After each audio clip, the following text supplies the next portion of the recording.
how does the scapula affect that?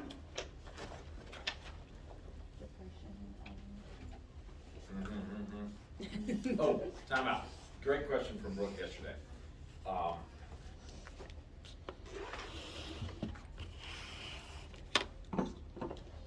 About the length, I had said that the radius was the longest bone. Well, actually, the radius is the most distal bone. Does that make sense? Because if you actually get a ruler out and measure, moving approximately as well, the ulna is going to be longer. But if you're looking at it from a distal standpoint, the radius is going to be longer in terms of the bony prominence of each styloid. Does that make sense? I don't want to say that the radius is longer, and it's not. It's just more distal. All right. So again, how does the scapula impact all this? I thought you were raising your hand. No, but I can take a shot at it. Sure. The scapula stabilizes, in a sense. You were saying something yesterday about like kinetic chain. Kinetic chain, definitely. So like, That's a great buzzword. You talk about kinetic chains and people just go, oh yeah, that's right. That's what they did at that conference I was at. Kinetic chain, everything. But tell me about the kinetic chain. What does it mean? Is it like the way that when she would try to supinate, she would have like substitution? That's kind of what I'm getting at. Yeah, you can position your scapula in such a way that it's going to end up. We know that, say, bicep is going to attach to the coracoid, right? If we bring that coracoid more this way into this frontal plane here, then is that not going to affect how things move, how our posture is, all that type of stuff? So again, from proximal to distal, scapula can certainly play a role in that. Obviously, distal humerus and the ulna and radius are going to impact the elbow. They are the elbow joint. So, and nothing here that was really new. Stop me if something's in here that you say, hey, I don't understand that. Ulna, radius. Here's the picture that best shows that. Look at the length here compared to the length here. Obviously, the ulna is longer, but this one is more distal. Which again, remember, it's going to affect how much we've got more ulnar deviation than we do radial deviation because of that bony prominence.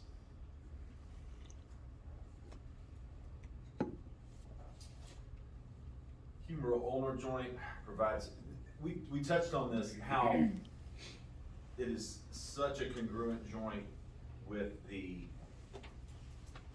trochlear notch fitting perfectly into the humerus there. Again, who said somebody had a elbow dislocation? Yeah, that's really hard to do, okay? I don't think I've seen but maybe 3 in 30 years. How did you do it? You remember? A foosh. Quit falling, people. But once it gets out, it's really hard to get back in, okay? Because if you think what has to happen, our radius is going on that one. Who stole the radius?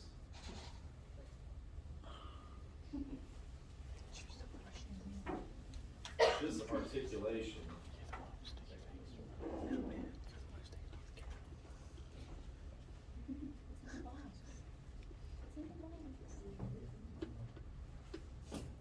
This articulation right here at the olecranon and where the trochlear sits right there, it locks it in, especially into full extension, okay?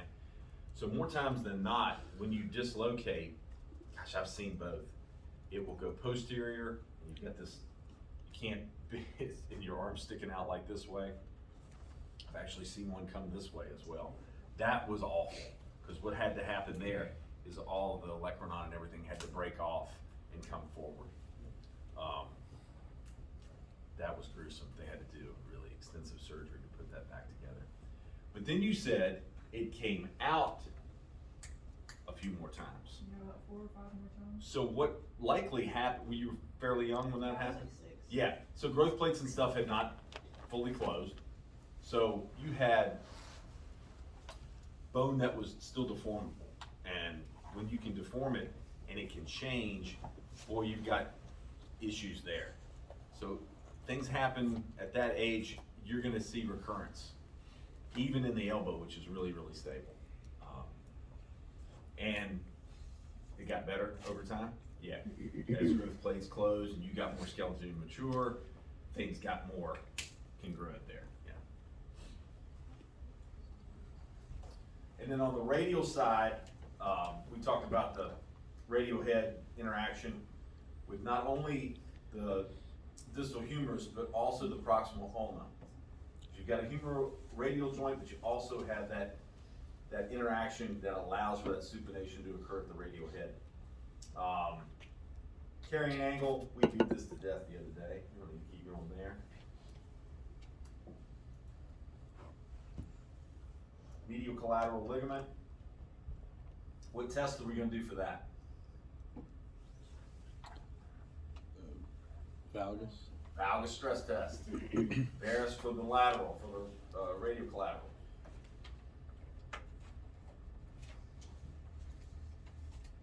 Kinematics. Arthrology. You get all that. Annular ligament. Again, holds that radial head firmly against the ulna, allowing it to spin freely. So we talked about first week about osteokinematics, how we've got roll, spin, and slide. Radial head is the best example in the body that I can come up with a spin, okay? That's exactly what it does. And it articulates and allows this to occur, okay? It will just spins very freely, unless you injure it. Interosseous membrane, we talked about that. Site of muscular attachments and transmitting forces and allowing that interaction to occur where we get the crossing of the bones. Has anybody done a dissection of a cadaver? Has anybody seen a cadaver that's been dissected? You get to interact with that a little bit. It's really, really interesting. When you get deep, you peel off all the muscles and everything and all the fascia. It's a lot of work, by the way. Be careful what you fish for. But if you ever get a chance to go into a lab, please do so. I think it's probably the most visually powerful medium that we have to learn the human body. You know, we can have all the stuff where you can peel the layers and all that kind of thing. That's all great, but I mean, for me, seeing it was amazing. But that interosseous membrane is just the thinnest piece of tissue that you could ever imagine. It's just nothing really there. But if you don't have it, you can't do all these things that we're talking about. It's just incredible. It's an amazing machine for sure. What else we got here?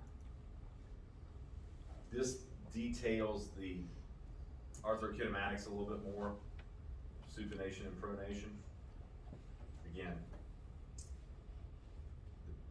when I did these DPT lectures, we had to go into a whole lot more depth into the joint stuff, so hopefully this helps a little bit. Here are some open and closed pack positions and a summary.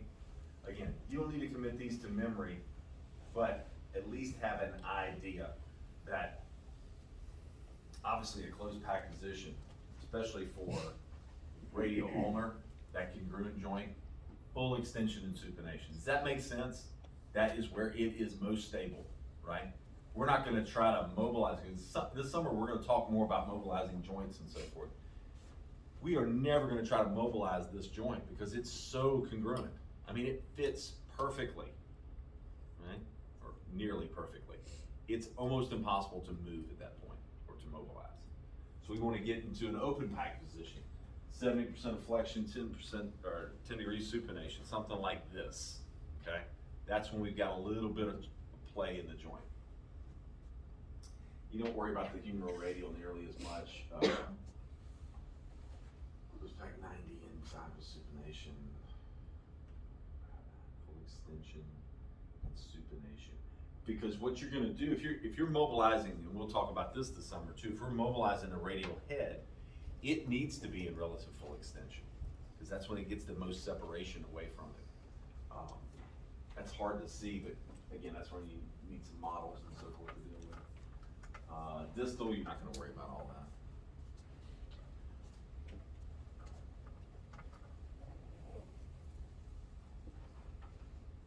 I thought this is a really, this is what I mean by learning in a different way. Trail Guide's just gonna talk about muscles, muscles, muscles. This one talks more about how the nerves pathway and what they innervate.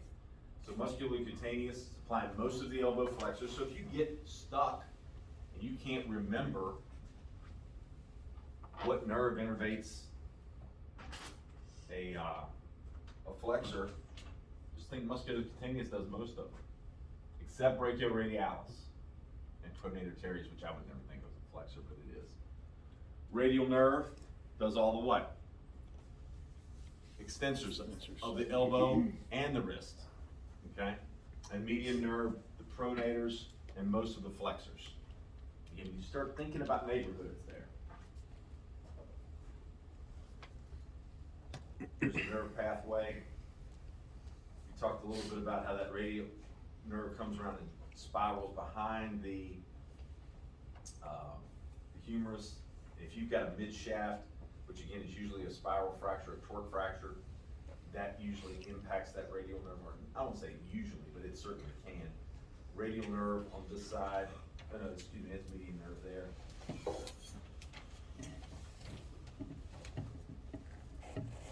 Muscles, I know you've seen those.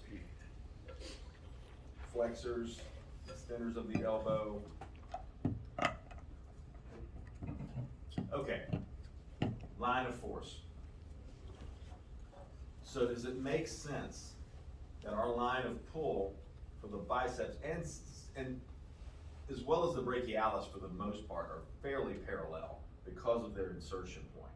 Okay, obviously biceps is a lot longer crossing two joints, but brachialis in the same plane, that's why they're going to be better flexors of the forearm. Now, brachioradialis has got this long lever arm, but again, it doesn't come up high on the humerus, so it doesn't have that mechanical advantage that the other ones do, okay? You've got to think about some of these things when we're testing muscles in particular. Does that make sense? That picture makes sense there? Okay. Primary supinators, brachii and supinator. Secondary supinators. Again, I have no idea how that works. Hard to even imagine. Primary pronators. You notice I left blanks for them? Because they would fall asleep in class and they would have to fill the blanks in. PT students are noxious that way. UCL rupture. Again, we talked a lot about Tommy John surgery. Just pulled elbow syndrome. Did your mom walk you around like this? Mm-hmm. Yank you around? That may have contributed to it. I've seen this in one pediatric case. I've done it to my daughter on accident. She fought against Dislocate her elbow? yeah. On accident. Come on, Mom. She fought against me, and I had to pull her up off the ground and pop. It took a specialist to get back in. They couldn't get it at the ER. So she walked Is around. she in a lot of pain? She walked around like this for a good 3 days. It was an accident. Don't mess with Mama. Now we've got our carpal bones.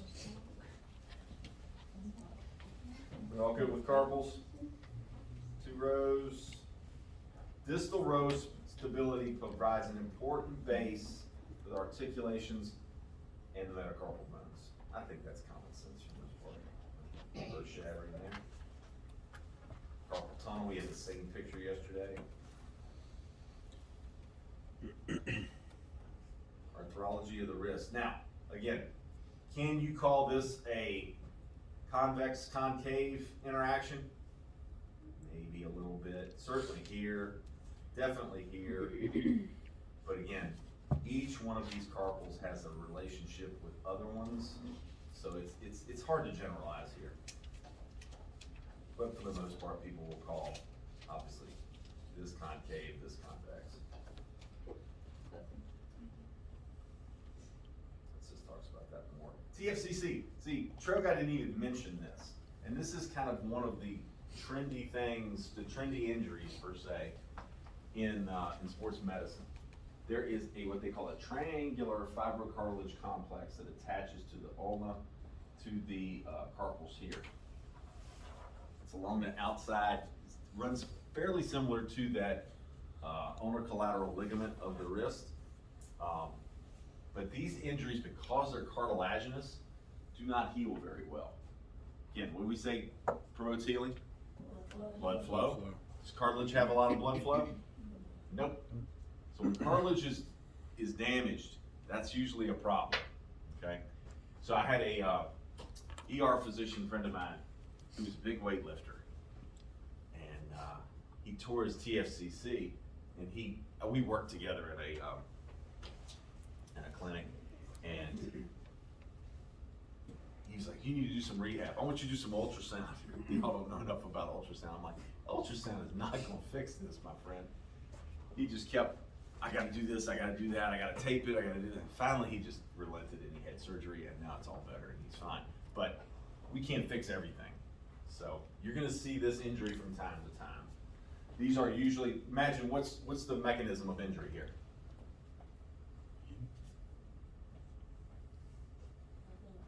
It's gonna be this kind of thing that occurs. So it's puts strain here, stress and strain. So it would be more ulnar deviation and extension. He was doing cleans and stuff like that, and it just bending back, and he could feel that and all that kind of stuff. So he was way too old to be doing that anyway. But TFCC, you'll see that again somewhere if you're doing a sports med rotation. Ligaments of the wrist, I told you don't worry about. Look, here you go. Memorize all these. Just kidding. Gosh, those are awful. That's a terrible. Awful. That brings back just horrible memories for me. Oh. Horrible memories. So if you're in PT school, do you have to memorize all those? Mm-hmm. Oh, that's fine. Guess who's not going to PT school? We did at least. Wrist stability, osteokinematics. All right, here we go. A little review. Flexion and extension, what plane does it occur in? Frontal? It's the sagittal. Mostly sagittal plane. How about ulnar radial deviation? It's the frontal. Frontal plane, yep. Why is there more ulnar deviation? It's shorter. Or Because it's short. Allows for more motion.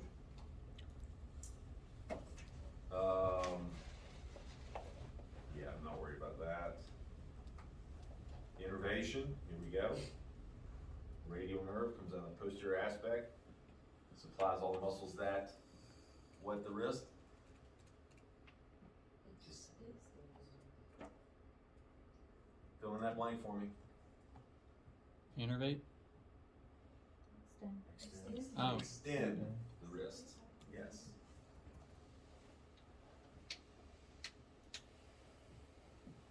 Okay, so this is one that I remember, because again, I'm a super visual learner. This picture, if you draw it, it has an axis right through the capitate, medial lateral axis, and then the anterior posterior axis. This tells you where flexors and ulnar deviators, flexors and radial deviators, extensors and radial deviators, and extensors and ulnar deviators. If this helps you, great. If not, ignore it completely. Okay? Do not commit it to memory. It's just one of those things that if you're a person that has to see something to understand it, this might help you. It's kind of a map, if you will. And can you see the cross section that we're looking through here? This is hacking someone's wrist right here. and looking this way.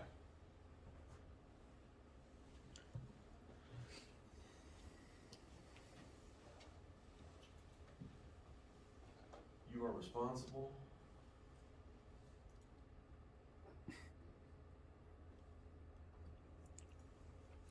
You are responsible.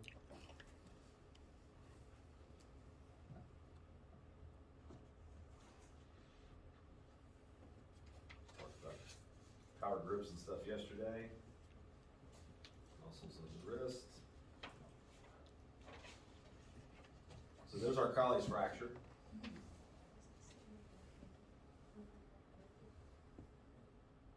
Lovely x-ray. That one's fully displaced. So what are they gonna do to set this? If it's a young person, yep, you gotta traction it and then move it and try to align it. Yeah, that one's gonna be tough. That one might require some external fixation and some surgery there. Doesn't look like a lot of fun. All right, hand.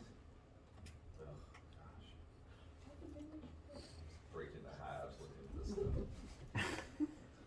Phalanges, how many phalanges are there? It's not 15.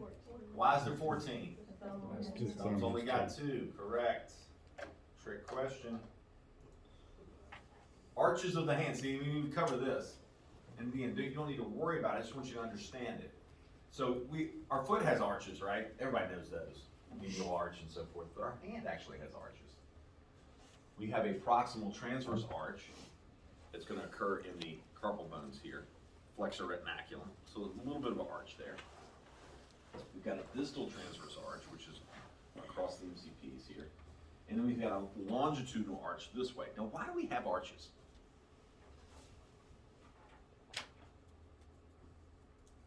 Because we flex all the time, right? It gives us mechanical advantage. We don't pick things up by putting our hand in and try to extend our wrist and all that kind of stuff, right?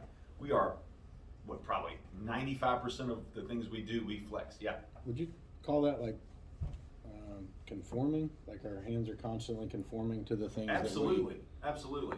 And they're conforming because we have, you know, if I grab this versus grabbing this, it's a whole lot different. And we can do that because of these arches and the ability of our hand to shape, okay? We talked about how, especially in these carpals, we just got this little bags of pebbles surrounded by ligaments, right, which allows for conformity. And obviously our fingers are just amazing that they can flex as much as they can. But again, flexion bias, big time. But the arches, it's chicken or the egg. Do we get the arches because we flexed all our lives, or, you know, whatever? It's probably a little bit of both there. Again, these are kind of pictures that help me learn this, that we have CMC, MCP, PIP, DIP moving distally here. CMC joints. There's our saddle. Look at our Pringles. Makes me hungry. You know I'm gonna skip over this thumb stuff, so.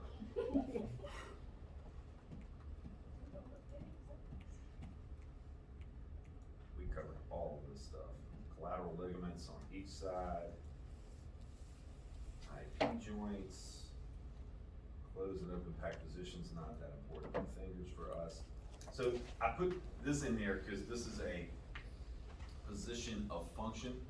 And when they brace people, they will put them in this position.